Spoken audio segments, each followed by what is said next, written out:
C-level executives determine, prioritize what goals, milestones to include in a plan? Okay, that's a good question.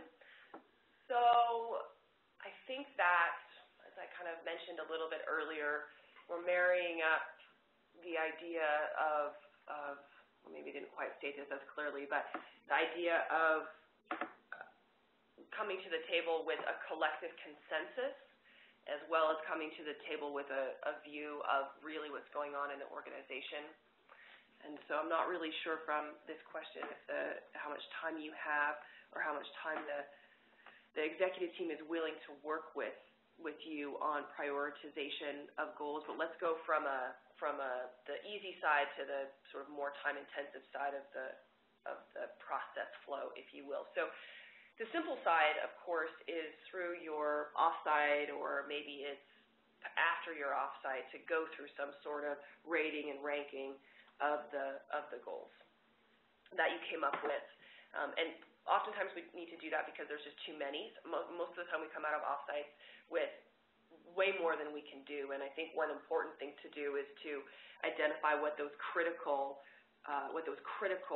projects are. Projects is the wrong word. Critical initiatives, critical goals are that need to be accomplished in the short term, let's say the next 12 months. So one way to go about that is to get the collective consensus, i.e. via voting, and I particularly hate sticky dots, but they do tend to work when we really need to get a short list of priorities. So you could certainly do it that way. You could do it via email. You could also have the CEO identify those critical priorities. Sometimes based on the leadership style, that is his or her prerogative, certainly, to clarify that. So what I'm saying and not saying exactly clearly is the fact that one way to go about it is to say, okay, well, we have a whole host of goals that we think are important. Let's just assume that we're going to agree that because we came up with all of these, they are truly important, but we need to make sure that we're focusing on the critical few for the short term. So let's keep them all, and let's find 5 to 7, 3 to 5 that are the must-dos for the 2012 planning period. And the way that you get to your must-dos is either through a collective collaborative process, i.e. all the executive team voting, or an authority process where the CEO selects. So that's one approach. On the totally other end of the spectrum, which is way more time intensive, is to do kind of more of a, let's just call it an opportunity analysis that marries up the external information and the internal opinions through a rating and ranking process. And there's all kinds of different opportunity analysis type approaches out there, but it tends to be more quantitative based, where you're assigning values and costs to the different goals and then coming up with a rating and ranking such that you could actually see which ones have the potential to have the highest impact. And that's much more of a probably a mindful approach to coming up with the right few. It's less about the group, and it's more about bringing in external information. So it's important for you to decide which is where the outcome is.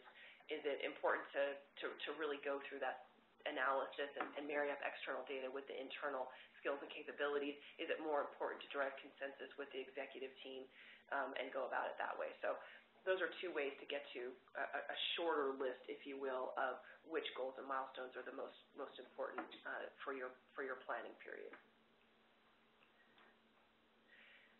I don't have anything to add to that. We do have some, specifically in the virtual strategy guide, we do have an opportunity analysis template that is up there. It is based on external opportunities, which is where people tend to have the most challenge. Should we launch should we launch a new product? Should we open a new division in XYZ market? Should we partner? All of those things. And so that tends to be where there's a lot of, most of the time there's too many. We need to make choices there. But you could certainly use it to evaluate all of your goals. So yeah, that's a suggestion. Brian, any other questions from the team? We have one other one that we won't type in here, but it's a good question, one that we've been thinking about internally. It's from someone that uses our system as a consultant. It says, what is the latest on smartphone apps that interface with you, with your system? Companies I work with in my consulting are starting to ask about this. So I thought since it's something internally that we've been working around, that might as well as share what we're kind of considering in the next year. Yeah, so the short answer is our goal is to have something up by Q2. So we're working on dealing with the different, the different choices. Our choices, our internal strategic planning, and our choices around which platform to go with and how to serve our entire customer base, where, of course, we're not all operating off the same smartphone operating systems, and so from a small business perspective, those choices are pretty significant. So you can expect from us to meet that need. We agree with you. We are also being asked about that, and so you can expect to see something come out in quarter 2 that serves that need of having, as one of the trends we recently said, is always with you, always on, always connected. So we also want to be your priorities in your pocket, on your phone for your staff. So our plan is to meet that need.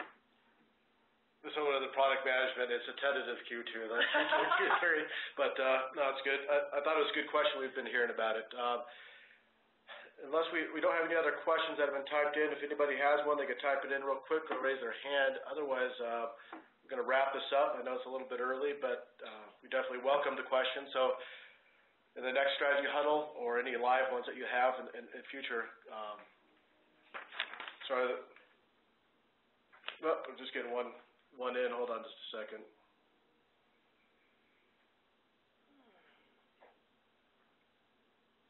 Nancy, you want to go ahead and read that one? Yeah, we had a question that came in here about just, isn't it just most important just to focus on the top line? With a good top line, nothing else really would matter. So why do we really need a strategic plan? Just give me the top line. It's all about the top line. So what are your thoughts on that? Well, my thoughts are that actually focusing on the top line is very important, and the top line is the most important for businesses.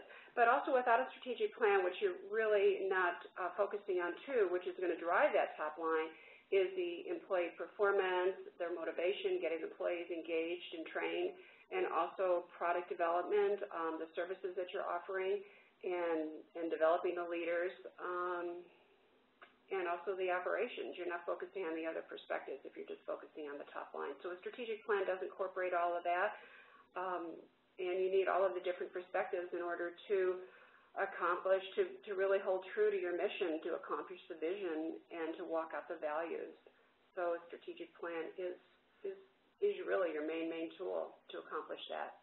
And of course, we know from our, we all believe in the balanced approach that it all starts with the people driving the operations, driving our value-creating activities to our market, that of course, as an outcome, generates top-line performance, and of course, most importantly, bottom line profitability. So